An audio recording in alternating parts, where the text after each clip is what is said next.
Hey everyone, welcome to Mortgage Minute. Aaron Moore here with JFR Home Loans, and wanting to talk today about PITI.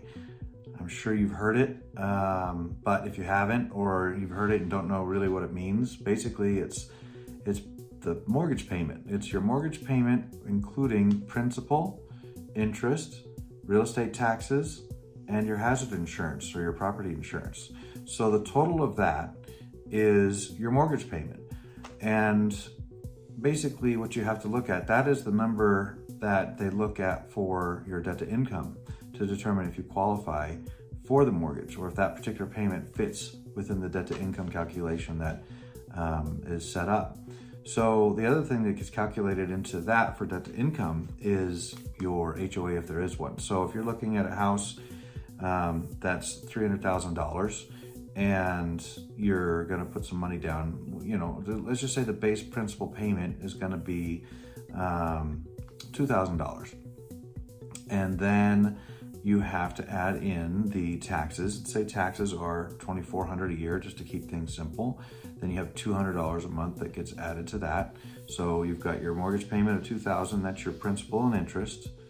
Then you have your taxes, $200, that's $2,200. Then you have, say the same number, $2,400 a year for your homeowner's insurance. Then that's another $200. So then $2,400 is actually what the payment is.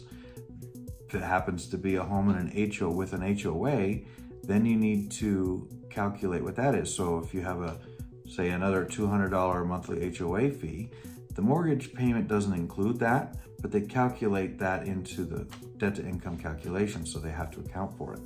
So if that's another $200, then you're looking at $2,600 that you have to make sure you make enough monthly to cover that.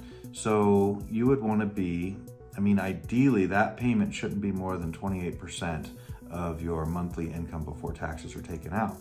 But just to kind of keep things simple, with all your debts that they calculate against your debt to income. So, if you have student loans, if you have car payment, if you have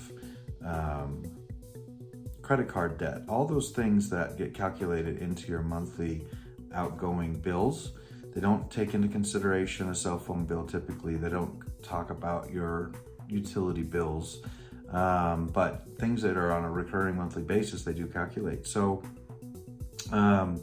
that should be, if you're at $2,600, you really should be making around $6,000 a month to stay under 50% total debt to income with everything. That's really where the ideal FHA goes to 55, but just as a rule of thumb, you don't want to push it either. You don't want to be right at the max. So you want to stay under 50%. Maybe you want to be at 45.